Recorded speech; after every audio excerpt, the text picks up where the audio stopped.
Gaya umano ng pangakong 20 pesos na bigas sa mga Pilipino.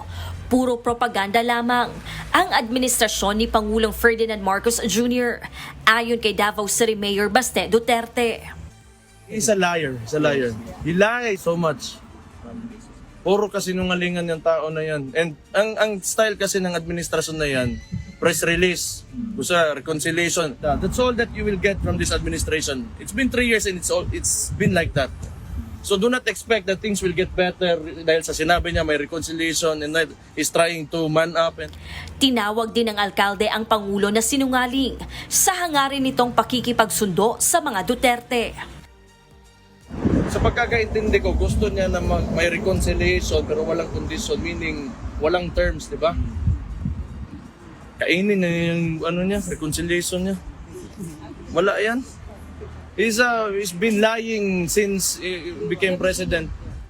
Ayon kay Mayor Baste, ang resulta ng katatapos lamang na midterm elections ay patunay ng kahinaan ng Pangulo.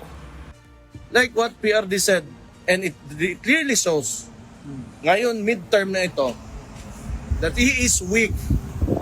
And nakita natin yan ngayon sa midterm elections na talagang mahina siya. Mayabang pa, magsabi ng 12-0, 12-0. Talo ang mga kandidato na. Samantala, hindi naman bilib si Baste sa pagkakatalaga ni General Nicolas Torre III bilang PNP chief. It's nothing. Wala. He's only handpicked there by the administration because he's an attack dog. That's it. Nothing more than that. If it was based on merit, ganito sana yon. Sana legal lahat na nangyari.